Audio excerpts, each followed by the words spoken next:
Saint Thérèse, the little flower who defied darkness, the child of light. There are souls born into this world who seem to carry heaven in their eyes. Alençon, France. A house filled with prayer. A family rich in faith but simple in means.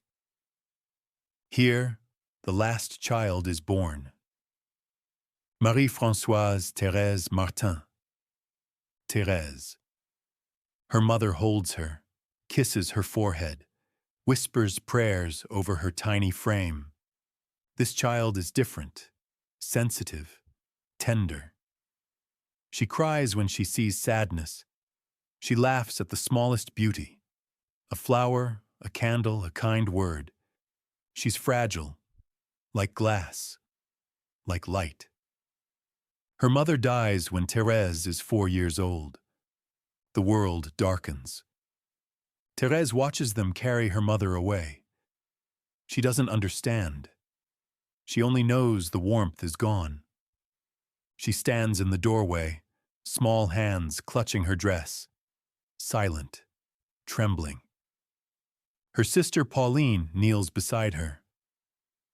Thérèse, I will be your mama now. But nothing replaces a mother. The light in Thérèse's eyes dims. She becomes withdrawn, fearful. She cries often. She feels everything too deeply. The world is too loud, too harsh, too heavy. But inside her fragile heart, something is planted. A seed. A longing for another home, another mother. Another love that will never die. She begins to look up, beyond the pain, beyond the loss, toward heaven. Suffering does not destroy the soul. It opens it, and in the opening, God enters. The moment of grace. Years pass, Thérèse grows, but the sadness remains. She's too sensitive, too emotional. She cries at everything. Her family loves her, but they don't understand her. She feels small, weak, useless. Christmas Eve, 1886. Thérèse is 13 years old. The family returns from midnight mass. Her father is tired, irritated.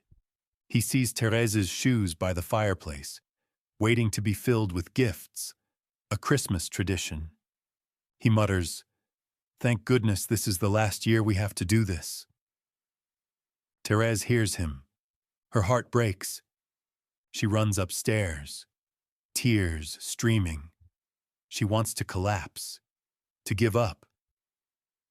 But then, something happens. A light. Not outside. Inside. A grace. A strength she's never felt before. She wipes her tears. She stands.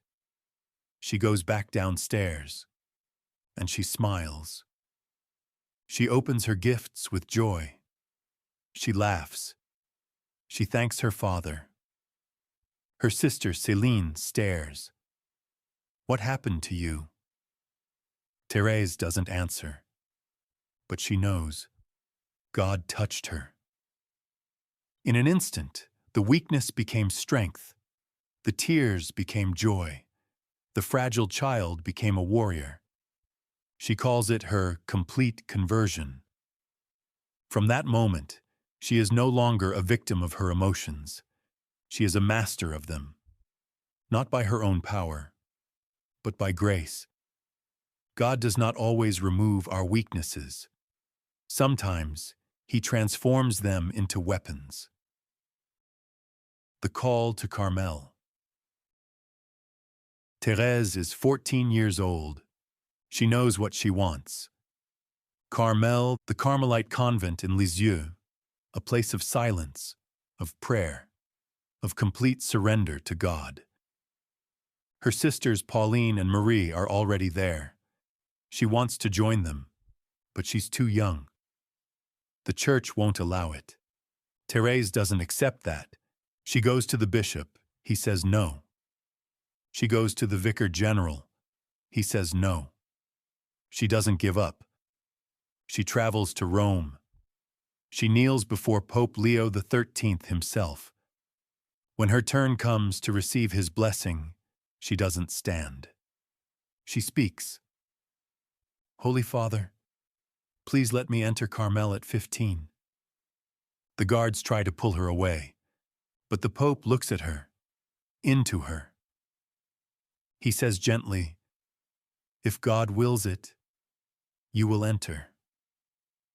Thérèse leaves disappointed, but not defeated. 3 months later, permission is granted. On April 9th, 1888, Thérèse enters Carmel. She's 15 years old. She walks through the convent doors. The gate closes behind her. She will never leave. She has entered a prison of love. True freedom is not doing what we want. It is surrendering to the only thing worth wanting. The hidden way. Inside Carmel, Thérèse discovers something. Holiness is not what she thought. It's not about great deeds, miraculous visions, heroic sacrifices. It's about the small things, the daily things, the hidden things. She sweeps floors. She washes dishes. She folds laundry. She obeys. She smiles. She loves. Even when it's hard. Especially when it's hard. One sister is difficult, critical, cold. Thérèse makes it her mission to love her. She doesn't argue. She doesn't defend herself. She simply smiles, serves, prays. The sister never softens, never thanks her. But Thérèse doesn't need thanks. She's doing it for Jesus. She writes in her journal, I will seek out the smallest opportunities to please God and others. I will smile even when my heart is breaking. I will offer every tiny act of love as a flower thrown at the feet of Jesus. This becomes her little way. Not the way of greatness, but the way of smallness. Not the way of glory, but the way of hiddenness. Not the way of miracles, but the way of love. She offers everything. A kind word, a patient silence, a hidden sacrifice. All of it for him. And she believes, truly believes, that these small acts can move heaven. That love, even the smallest love, is never wasted. God does not measure by size. He measures by love. And the smallest act, done with great love, shakes the foundations of eternity. The dark night. But then the darkness comes. Thérèse falls ill. Tuberculosis. It ravages her lungs. She coughs blood. She can barely breathe. The pain is unbearable. But worse than the physical pain is the spiritual darkness. For years, Thérèse lived in the light. Heaven felt close. Jesus felt near. But now everything goes black. She prays, but hears nothing. She looks for God, but sees only darkness. She reads scripture, but the words feel empty. Doubt creeps in. What if heaven is a lie? What if there's nothing after death? What if all of this, the sacrifice, the suffering, the love, is meaningless? She writes, I am in a tunnel. I cannot see the light. I cannot feel God. I only know that He exists because I choose to believe it. This is her greatest battle. Not against sin, not against temptation, against the absence of feeling, against the silence of God. She doesn't run from it. She doesn't pretend it's not there. She walks through it, with faith, not feeling, with trust, not certainty. She says, "Even if you kill me, I will trust you." Night after night, she lies in bed, gasping for air, drenched in sweat, tormented by darkness, and she whispers, "Jesus, I love you." Not because she feels it, but because she wills it. Faith is not the absence of doubt. It is the decision to believe anyway. And that decision, made in darkness, is the greatest act of love. The Final Flower. September 30th, 1897. Thérèse is 24 years old. She's dying. The tuberculosis has consumed her. She can't eat. She can't breathe. She's wasting away. Her sisters gather around her bed. She's in agony. But she doesn't complain. She whispers prayers. She smiles when she can. She offers every breath for souls. Her last words are simple. "My God, I love you." And then she looks up. Her face changes. The pain lifts. Her eyes widen. She sees something. "Oh, I love him," she gasps. "My God, I love you." She takes one final breath, and she's gone. The room is silent. The little flower has fallen. Her body is buried in the convent cemetery. A simple grave. A small wooden cross. The world doesn't notice, but heaven does. Within days, miracles begin. A nun prays to Thérèse. She's healed.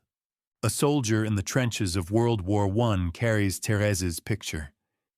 He survives when everyone around him dies. A mother begs Thérèse for her dying child's life. The child recovers. Roses appear. Unexplained. Impossible. Thérèse once said, "I will spend my heaven doing good on earth. I will let fall a shower of roses." And she does. Her autobiography, Story of a Soul, is published. It spreads across the world. Millions read it. Millions are changed by it. In 1925, she's canonized, a saint. In 1997, she's declared a Doctor of the Church, one of only 4 women to receive that title. The little flower who lived hidden, who suffered in silence, who loved in the smallest ways. She becomes one of the greatest saints in history, not because of what she did, but because of how she loved. The world celebrates power. Heaven celebrates love. And love, no matter how small, is never forgotten. The Shower of Roses. Thérèse's message is simple. You don't have to be extraordinary to be holy. You don't have to perform miracles or see visions or suffer spectacular martyrdom. You just have to love, in the small things, the daily things, the hidden things. A smile when you're tired, a kind word when you're hurt, a patient silence when you're misunderstood, a prayer when you feel nothing. These are the things that move heaven. Thérèse said, "Love proves itself by deeds. How am I to show my love? I will scatter flowers, the flowers of little sacrifices." She scattered them her entire life. And now, from heaven, she scatters roses, miracles, healings, conversions. People around the world pray to her, and she answers. Not because she's powerful, but because she's close to the heart of God, and God listens to those who love him. Thérèse fought her battles in silence. She conquered her darkness in hiddenness. No one saw her struggle. No one knew her pain. But God saw, and that was enough. The greatest victories are won in secret. The fiercest battles are fought within, and God sees every single one. The invitation. Saint Thérèse teaches us something the world has forgotten. Greatness is not about size. It's about love. You don't have to change the world. You just have to love the person in front of you. You don't have to do extraordinary things. You just have to do ordinary things with extraordinary love. Thérèse lived 24 years. She never left her convent. She never preached. She never performed miracles during her life. But she loved. And that love echoes through eternity. She teaches us that suffering is not meaningless. It's not punishment. It's not cruelty. It's the fire that purifies, the weight that strengthens, the darkness that teaches us to trust. She teaches us that faith is not feeling. It's choosing to believe when everything tells you not to. It's whispering, "I love you," when you feel nothing. It's holding on when letting go seems easier. Thérèse walked through the darkest night, and she came out victorious, not because the darkness lifted, but because she kept walking. She never gave up. She never stopped loving, and in the end, that was enough. The same God who carried Thérèse through her darkness will carry you through yours. The same grace that transformed her will transform you. The same love that sustained her is offered to you, right now, in this moment. You don't have to be perfect. You don't have to be strong. You just have to be willing. Willing to love, even when it's hard. Willing to trust, even when it's dark. Willing to offer your small acts, your flowers, to the God who sees everything. Thérèse's way is not easy, but it's simple. Love in the small things. Trust in the dark moments. Offer every breath, every heartbeat, every hidden sacrifice. And watch what God does. Because even the smallest act of love can defeat the greatest darkness. The little flower conquered the world, not with power, but with love. And her way is open to you. Will you walk it?